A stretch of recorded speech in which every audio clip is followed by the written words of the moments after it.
Nós vamos meditar no livro de Marcos, capítulo de número 2, a partir do verso 13 até o verso 28. Marcos, capítulo 2, a partir do verso 13. Ao final, as crianças vão apresentar uma exposição sobre a Páscoa, e a mensagem está relacionada nesse tempo, sobre esse tema. Eu vou ler aqui na NVI, que é o texto que está sendo projetado lá em cima. Marcos, capítulo 2, a partir do verso de número 13. Acompanhe aí, mesmo assentado como você está, mas com reverência. Jesus saiu outra vez para a beira-mar, uma grande multidão aproximou-se e ele começou a ensiná-los. Passando por ali, viu Levi, filho de Alfeu, sentado na coletoria e disse-lhe: siga-me. Levi levantou-se e o seguiu. Durante uma refeição na casa de Levi, muitos publicanos e pecadores estavam comendo com Jesus e os seus discípulos, pois havia muitos que o seguiam. Quando os mestres da lei, que eram fariseus, o viram comendo com pecadores e publicanos, perguntaram aos discípulos de Jesus: por que ele come com publicanos e pecadores? Ouvindo isto, Jesus lhes disse: não são os que têm saúde que precisam de médico, mas sim os doentes. Eu não vim para chamar justos, mas pecadores. Os discípulos de João e os fariseus estavam jejuando. Algumas pessoas vieram a Jesus e perguntaram: por que os discípulos de João e os dos fariseus jejuam, mas os teus não? Respondeu então Jesus. Jesus respondeu: como podem os convidados do noivo jejuar enquanto este está com eles? Não podem enquanto têm consigo. Mas virão dias quando o noivo lhe será tirado, e nesse tempo jejuarão. Ninguém põe remendo de pano novo em roupa velha, pois o remendo forçará a roupa, tornando pior o rasgo. E ninguém põe vinho novo em vasilha de couro velha. Se o fizer, o vinho rebentará a vasilha, e tanto o vinho quanto a vasilha se estragarão. Ao contrário, põe-se vinho novo em vasilha de couro nova. Certo sábado, Jesus estava passando pelas lavouras de cereal. Enquanto caminhava, seus discípulos começaram a colher espigas. Os fariseus lhes perguntaram: olha, por que eles estão fazendo o que não é permitido no sábado? Ele respondeu: vocês nunca leram o que fez Davi quando ele e os seus companheiros estavam necessitados e com fome? Nos dias do sumo sacerdote Abiatar, Davi entrou na casa de Deus e comeu os pães da presença, que apenas aos sacerdotes era permitido comer, e os deu também aos seus companheiros. E então lhes disse: o sábado foi feito por causa do homem, e não o homem por causa do sábado. Assim, pois, o Filho do Homem é Senhor até mesmo do sábado. Marcos, capítulo de número 15, versículo 6. Esse versículo vai ficar ali estampado na projeção, para que nós lembremos dele durante a explanação dessa mensagem nessa noite. Marcos 15, versículo de número 6. Vamos ler? Todos juntos?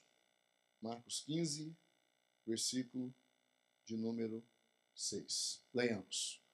Por ocasião da festa, era costume soltar um prisioneiro que o povo pedisse. Que Deus abençoe esse texto lido para a nossa edificação nessa noite. Amém? Jesus atraía multidões. É certo, irmãos, que ações como essa da Caravana Luz, desse último final de semana que nós tivemos lá, durante a Semana Santa, você notar que algo diferente está acontecendo. Algo diferente na vida das pessoas tem pedido para que elas ouçam uma palavra, para que elas recebam uma oração. É fato que quando o Jean disse assim: eu entrei na casa, a mulher chorou. É fato que quando uma pessoa que está ali passando por um período de dor, de sofrimento, de depressão, de separação, de perda na casa, queira alguma coisa. Jesus foi um homem que atraía multidões para si. Há uma intenção no reino, que é que nós nos façamos presente aonde estamos. Há uma intenção no reino, que é que nós, de fato, falemos do amor de Deus por onde passamos. Nós estudamos aqui durante 4 semanas, muito profundamente, sobre a ação do reino, o reino que se estabelece onde nós estamos, o reino que se manifesta na vida de cristãos como eu e você, o reino que nos faz ser presente aonde estamos.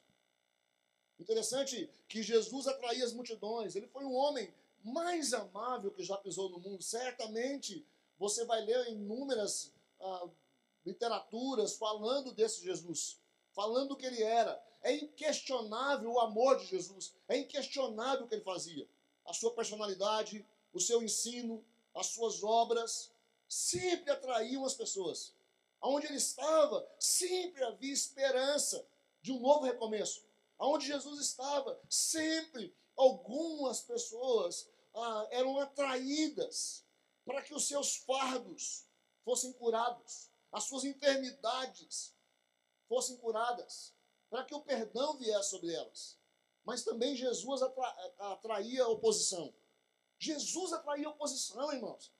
Não queremos você pensar que enquanto a Igreja Luz está se manifestando no reino, ela não vai atrair oposição para si.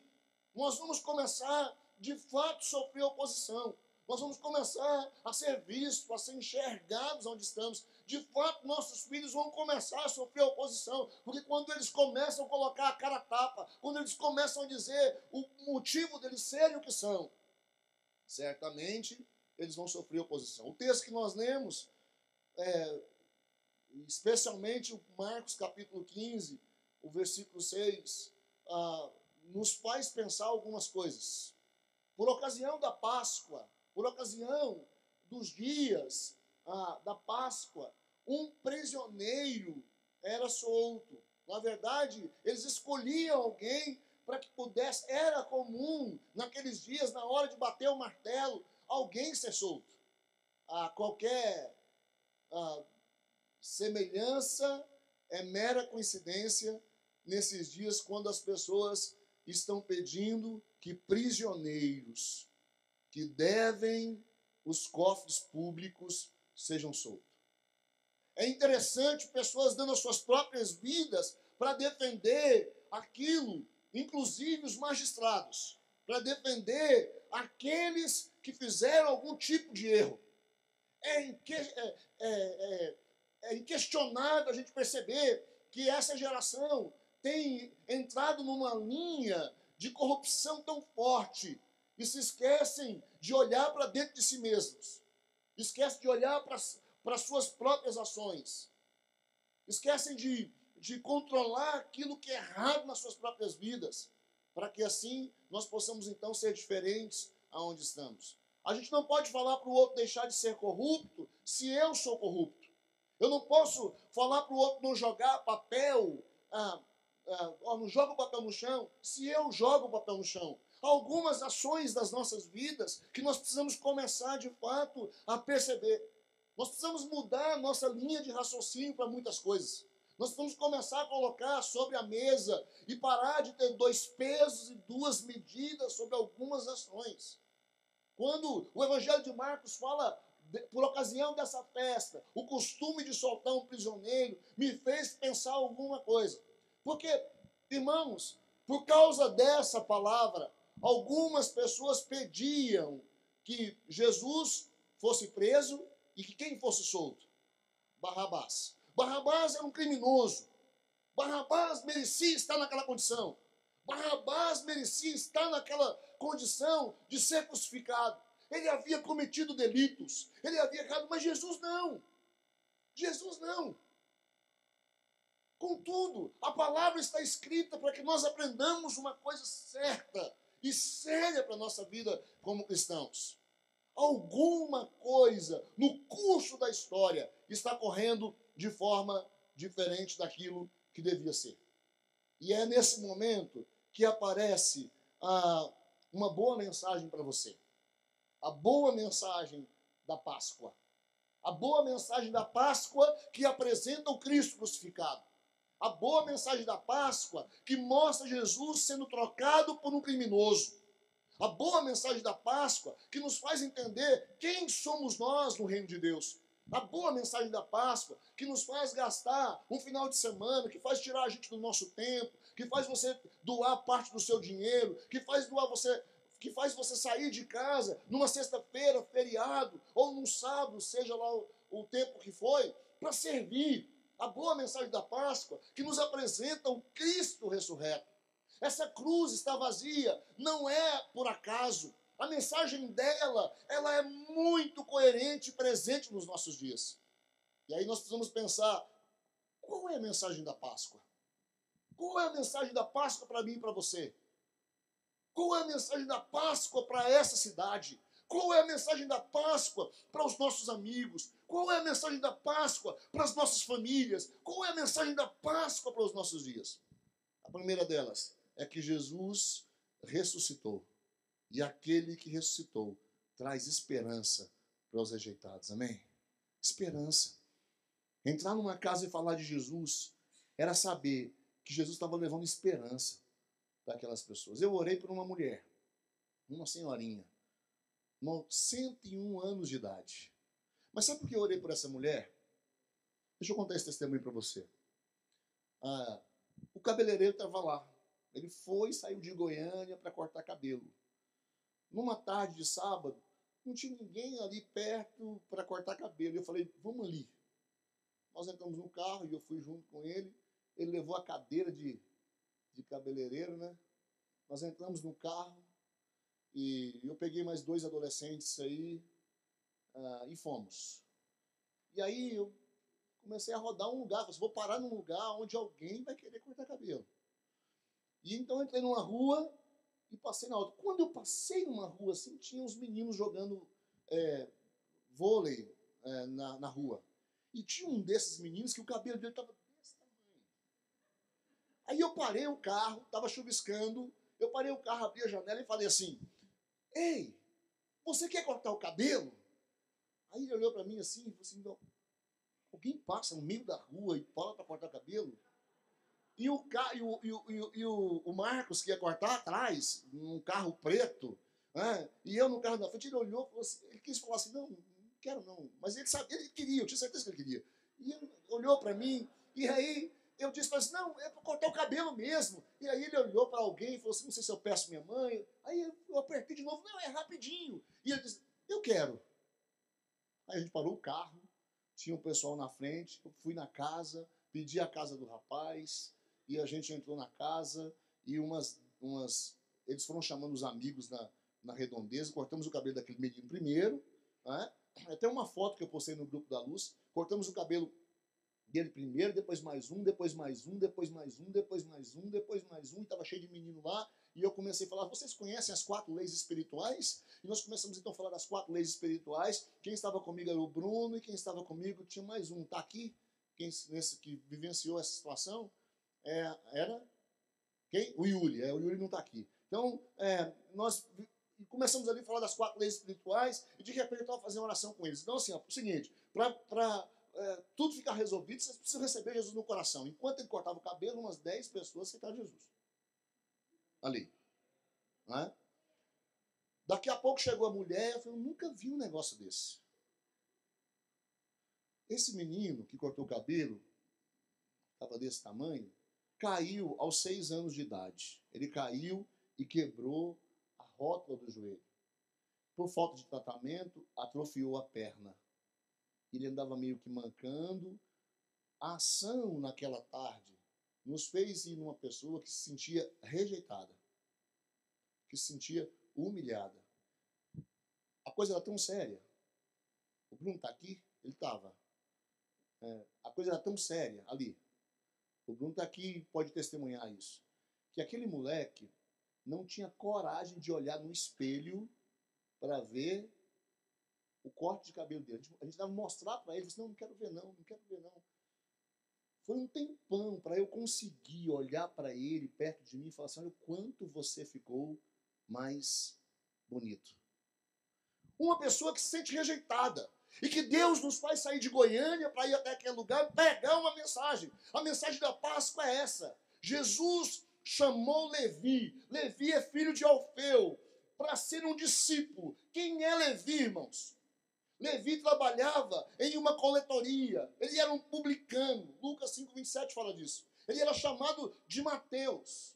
O Henriksen, que é um autor e um comentarista, diz que certos romanos, membros da cavalaria, pagavam uma grande soma de dinheiro ao tesouro romano para coletar os impostos. Só que esses romanos terceirizavam essa cobrança. Então esses romanos mandavam essa cobrança para os generais da fazenda. Os generais da fazenda sublocavam o privilégio para alguém cobrar os impostos. Acabava caindo nos chefes dos publicanos. O chefe dos publicanos, então, ia lá, como por exemplo Zaqueu. Zaqueu era um chefe do publicano, lembra? O Zaqueu chamava outros, delegava esse trabalho para outros cobrarem o imposto. Resultado do negócio, os terceiros que cobravam o imposto cobravam mais do que deviam. Exploravam a população. Levi é esse homem, chamado de Mateus. Certamente esse homem aqui era odiado, porque eles cobravam muito mais do que deveriam cobrar e guardavam uma parte para eles. A Bíblia diz que Zaqueu era o quê? Ladrão, ele roubava e escondia parte. Você imagina o que o terceiro ordenado por Zaqueu fazia com o dinheiro? Roubava, escondia. Talvez a Bíblia não nos fala exatamente como era a questão aqui do Mateus, ou o que ele fazia exatamente, mas há alguma coisa muito importante na vida desse homem. E por que Jesus chama Levi? Porque Jesus ama aqueles que são rejeitados. A Páscoa é uma mensagem que mostra para mim o amor que eu posso ter por aqueles que estão perdidos. Jesus chama Levi, aquele que cobrava, aquele que roubava. E aí, quando você lê o texto, você vai perceber que Levi, assim que Jesus nos chamou, fez o quê? Seguiu Jesus imediatamente.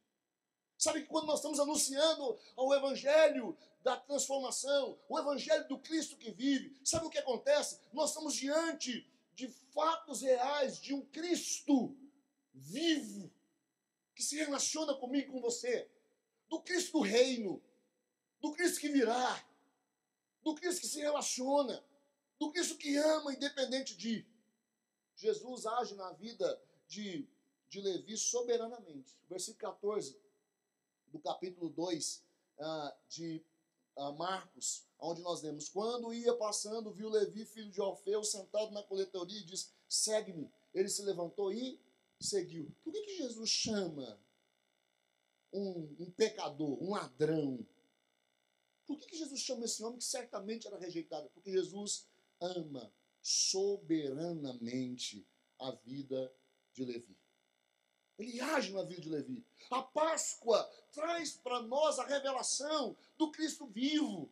É interessante que na sexta-feira nós estávamos na cidade de Abadiane e a Igreja Católica fazia uma procissão gigantesca. Nós tínhamos que esperar aquela procissão passar para fazermos o trabalho de evangelismo que faríamos naquela noite. Mas enquanto eles passavam, com o corpo de Jesus sendo carregado pelos romanos, uma tristeza imensa ia nos seus corações. Mas, na verdade, o que nós temos que pregar é o Jesus que na Páscoa ama o rejeitado, é o Jesus que na Páscoa ama o perdido, é o Jesus que na Páscoa morre e vive para aquele que olha para ele, é o Jesus que na Páscoa se relaciona comigo, com você, é o Jesus que na Páscoa é a esperança sua e minha. Louvado seja Deus por isso. O Jesus que age soberanamente, mas que age também eficazmente. É o Jesus que faz com que as coisas aconteçam.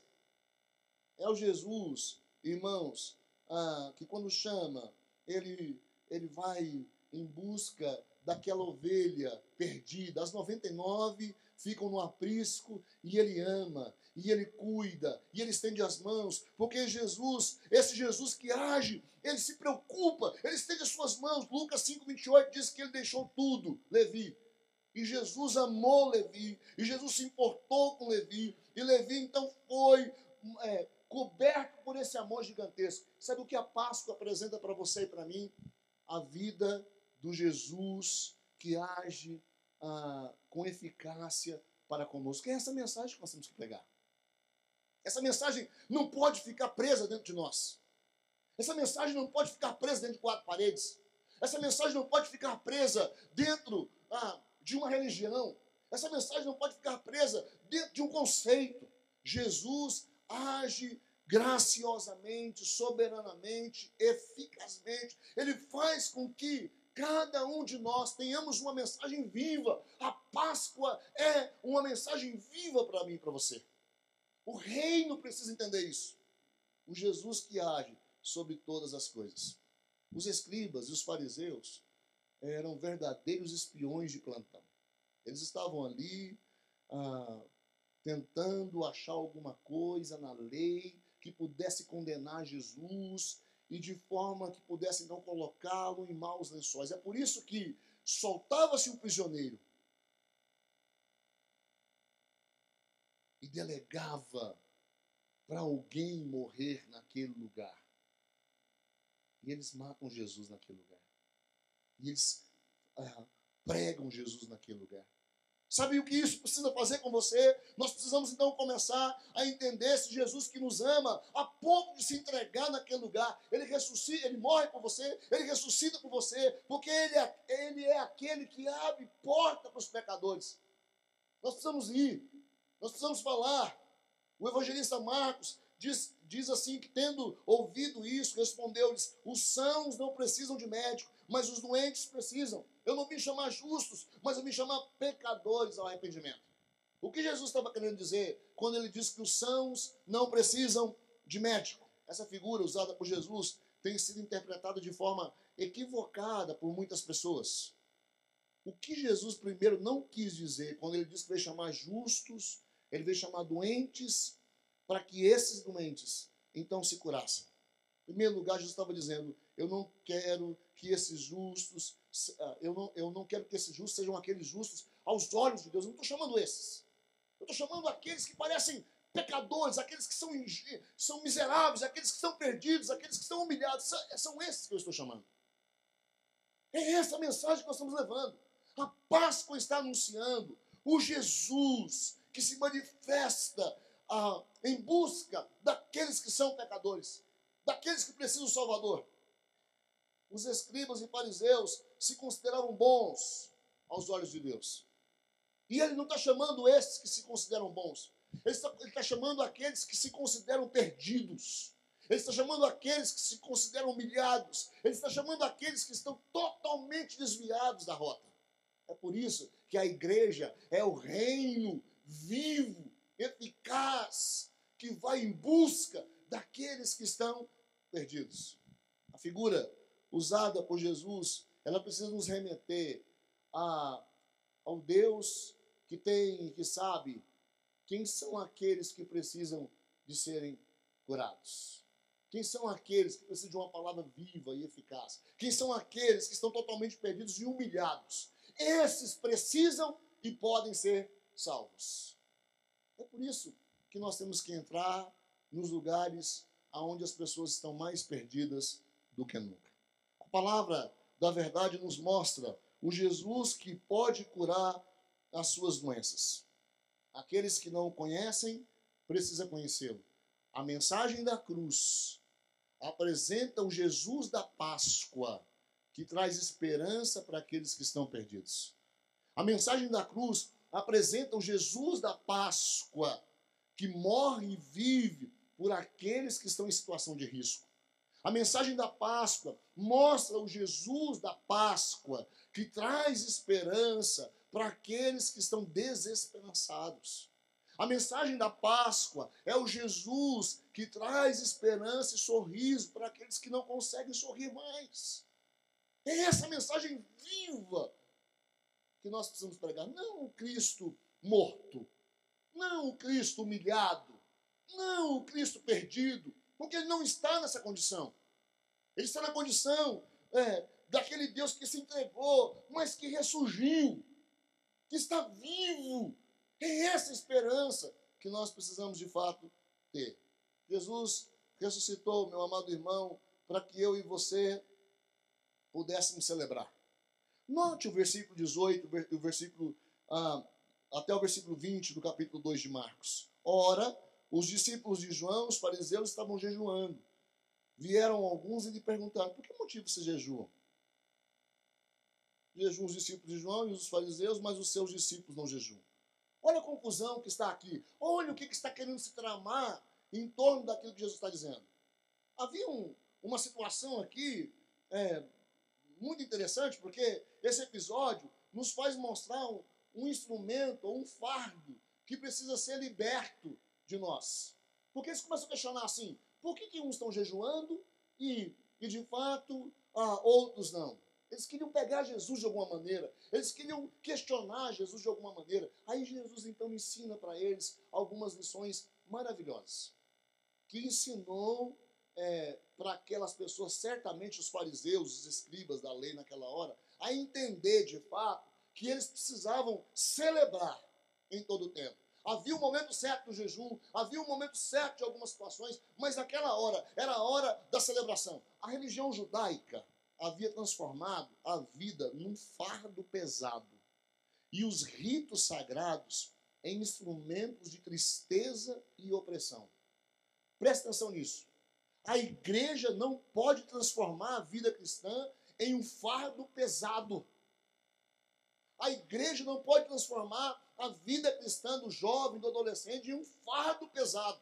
Mas ela tem que mostrar o Cristo que faz essa turma se alegrar, que faz essa turma defender a religião que eles pertencem. Nós precisamos viver uma religião, irmãos, que nos coloca para cima. Nós precisamos celebrar, de fato, um Cristo que nos coloca para cima.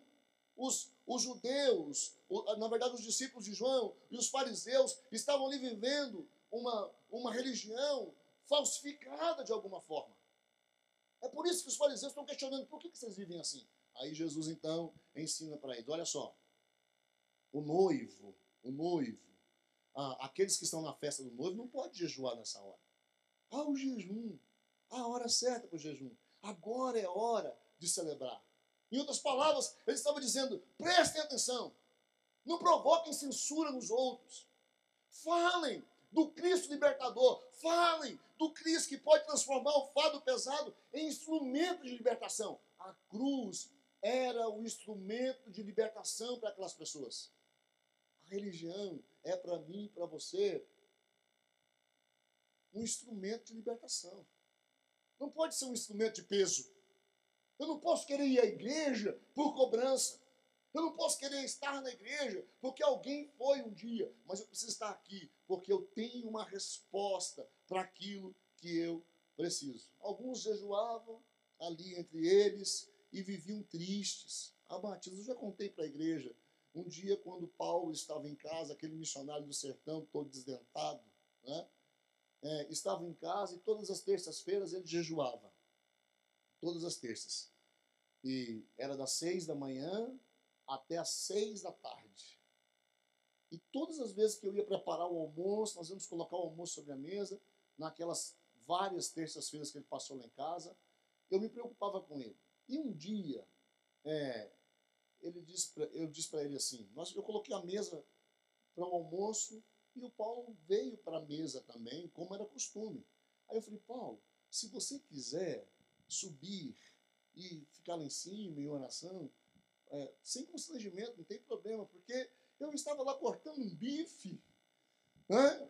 Um arrozinho bem soltinho, um feijão bem gostoso, e o Paulo sentado ali sem comer, aquilo me constrangia. Sabe o que o Paulo disse para mim?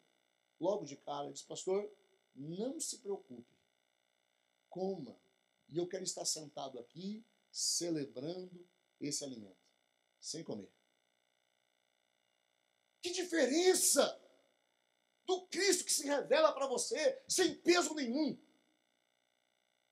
Porque eu sei que você já jejuou, mas eu sei também que você às vezes jejua e durante o seu jejum você fica lamuriando, reclamando. Aí você vê um bife na sua frente e você fala assim: logo hoje que esse bife apareceu. Aí você vê um doce na frente, logo agora. Que é uma coisa gostosa, principalmente quando você está desafiado a alguma coisa, né? Acontece justamente o contrário. Mas o Paulo estava glorificando a Deus durante todo o dia, servindo a Jesus com intensidade de coração. Jesus ensinava aos discípulos que eles precisavam jejuar. mas que naquele tempo, enquanto eles jejuavam, celebrassem o nome de Deus em todo o tempo. Sabe o que a Páscoa apresenta para mim? O nome de Deus em todo o tempo. Sabe o que a Páscoa apresenta para mim? A igreja que me faz celebrar. Sabe o que a Páscoa apresenta para mim? O Deus libertador. Sabe o que a Páscoa apresenta para mim? O Deus que oferece alegria em todo o tempo. Sabe o que a Páscoa oferece para mim? O Jesus ressurreto, libertador e salvador. É desse Jesus que nós estamos pregando. É esse Jesus que nós estamos anunciando. A vida cristã é como uma festa de casamento e não como um funeral. E não como um funeral. É interessante que quando as famílias, e assim eu encerro, amam a Jesus de uma maneira mais profunda, vivem uma vida totalmente nova. Na segunda passada, pela manhã, nós estávamos aqui chorando. Mas sabe qual era o testemunho daquele choro de morte aqui? É de que uma família, apesar de ter perdido o seu filho de uma maneira tão difícil, estava celebrando a Deus. É isso que nós temos que fazer. Celebrar a Deus. As dificuldades vêm, as lutas vêm, as durezas vêm, elas passam por nós, mas nós continuamos celebrando a Deus. O seu jejum é de celebração. O seu jejum é de vida. Apesar das perdas, das dores, estávamos aqui glorificando Cristo ressurreto. Não podia ser diferente, porque a igreja é isso. É a igreja que celebra o Cristo ressurreto. Esse texto tem tantas outras nuances que eu queria apresentar. O Jesus que ressuscita e traz vida total para nós. Esse texto pode nos mostrar a igreja que é tão viva, é tão eficaz quando ela cumpre o seu papel, que mostra o Jesus que ressuscita e abre as portas para a liberdade daqueles que estão presos ao legalismo. Nós temos tanta gente presa ao legalismo, tanta gente dizendo coisas e fazendo outras, que eu podia apresentar aqui, a gente estudar e conversar sobre isso. Vamos ficar para uma outra ocasião. Mas eu quero que você guarde no seu coração que o Cristo ressurgiu para que tivéssemos esperança. Amém? Que Ele abençoe a sua vida, abençoe a sua casa e que a Páscoa apresente para você o Cristo ressurreto. Vamos orar?